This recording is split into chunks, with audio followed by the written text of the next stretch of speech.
Hey, what's up everybody? Primus Prime 22 here with another Transformers Marvel US lore. When we left off, the Autobots saved Optimus Prime and the Decepticons were left leaderless.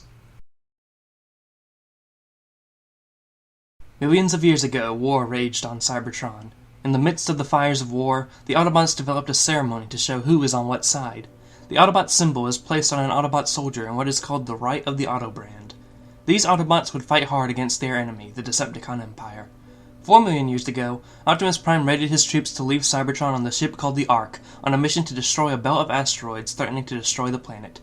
While the crew members of the Ark were elite soldiers hand-selected by Prime himself, he suspected that he may need reinforcements. He met with the Autobots Trax, Skids, Hoist, Smokescreen, and the significant engineer and architect Grapple.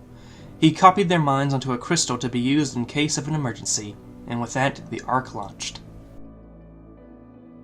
In the city of Portland, Oregon, Jake Lomax has spent his entire life to develop a crime empire in the city.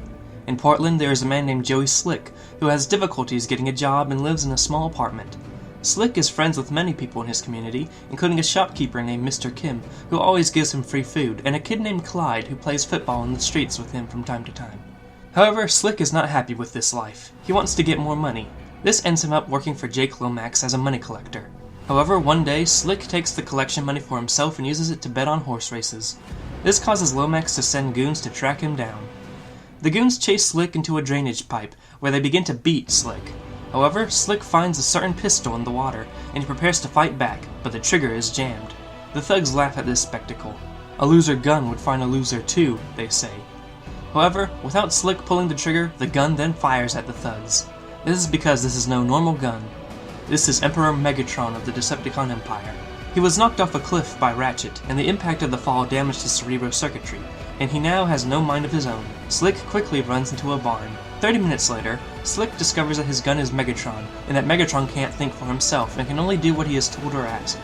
He returns to his home in the southwest section of Portland, and while at his home, people who work for Lomax storm the apartment. A chase ensues across the rooftops, but Slick uses Megatron to defeat his pursuers. 90 minutes later, Slick is at the Cascade Motor Court vacancy, but he can't even afford a bed.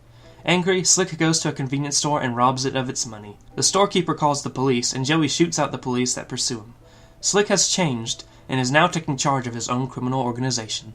Over the next few weeks, the Portland area faces a one-man crime wave in the shape of Joey Slick and his powerful gun. He even robs the First National Bank and defeats the National Guard that arrives to confront him. Joey decides to take a small break from his new lifestyle to return to his roots, returning to his street. He finds that Mr. Kim is afraid of him and is giving him food out of fear. He also sees that Clyde and the kids are no longer interested in football, but instead want to talk about crime and robbing banks. Joey is bothered by this, and he decides to end this lifestyle once and for all.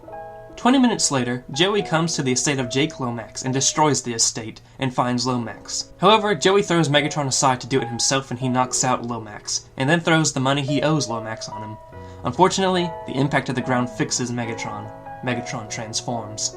Megatron, what are you doing transforming without my say-so? You dare claim to control me? No one tells Megatron what to do, least of all a human. For your insult, you shall die. Megatron fires a shot at Joey, but Joey dodges it. Megatron threatens to take Joey's life, but Joey says that's fine. He just punched out Lomax, and that was the most terrifying thing he could imagine. Nothing Megatron does to him now can take that away from him, ever. Megatron is surprised by Slick's audacity, and comes to respect him. Megatron then leaves, as he has a war to win. Joey Slick is later arrested. At the Ark, new developments are being made. Wheeljack has made new inventions such as creating slim panels that cover over the Autobot symbol on an Autobot's vehicle mode, as well as a facsimile circuitry that allows hologram drivers to emerge in the vehicle modes of Autobots. He also has developed new devices in the tanks of the Autobots to instantly convert oil and gasoline into energon.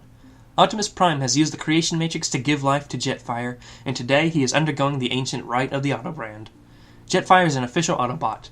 Also expanding the Autobot ranks, the Ark has constructed bodies for 5 Autobots: Trax, Smokescreen, Hoist, Grapple, and Skids.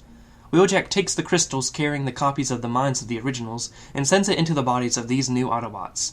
Thus, the Autobot ranks expand. Optimus Prime has Bumblebee go out and train the Autobots in the ways of Earth.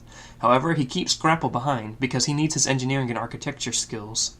2 miles off the Oregon coast, Starscream, Thundercracker, and Skywarp are alone on the former Black Rock oil rig. They have been waiting for weeks for any orders from Shockwave, but Shockwave has been missing. Starscream decides to take command of the Decepticon Empire himself. Meanwhile, the US Navy approaches the rig. On the ships are G.B. Blackrock and Walter Barnett. However, Barnett is no normal naval officer. He is a member of the secret agency of the United States, III, or the Intelligence and Information Institute. III is ran by Director Forrest Forsyth, and III's aims is to keep the existence of the Transformers secret. Barnett won't order a strike on the rig as it has the potential to create severe environmental damage. Suddenly, Shockwave comes out of nowhere with a device. As he flies by, the Navy fires, but Shockwave dodges the attacks and lands on the rig. Shockwave takes command from Starscream and demonstrates his new device he's been working on, a power siphon that converts oil into energon cubes. Shockwave's next plan is to steal sonic energy, planned to be released tomorrow, 87.3 miles away. The Decepticons deploy. In Portland, Bumblebee is training the Autobots. They learn of a concert by Bruce Springsteen and the 10th Avenue Band to be held. Prime tells Bumblebee to be careful because according to Blackrock, Decepticons will strike near their location for sonic energy. Bumblebee deduces that the Decepticons intend to gather energy from the rock concert to be held at the Municipal Stadium. Okay, look guys, I know that sounds totally stupid, just go with it. 80,000 people have gathered to hear Bruce Springsteen and the 10th Avenue Band. Bumblebee's Autobots find a cord gathering energy from the rocking tunes, and they cut it. This causes the Decepticons to attack. During the battle, Hoy saves the band in front of 80,000 people. Shockwave and the Decepticons retreat as their source of energy has been broken, and Bumblebee throws a spare energon cube at the Decepticons as they retreat, sparking an explosion.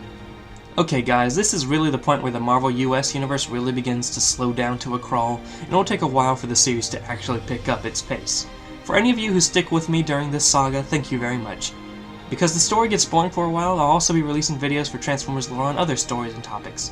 If you have any recommendations, feel free to comment below. Thanks for watching, everyone. You dare claim to control me? No one tells Megatron what to do, least of all a human. For your insult, you shall die. Yikes.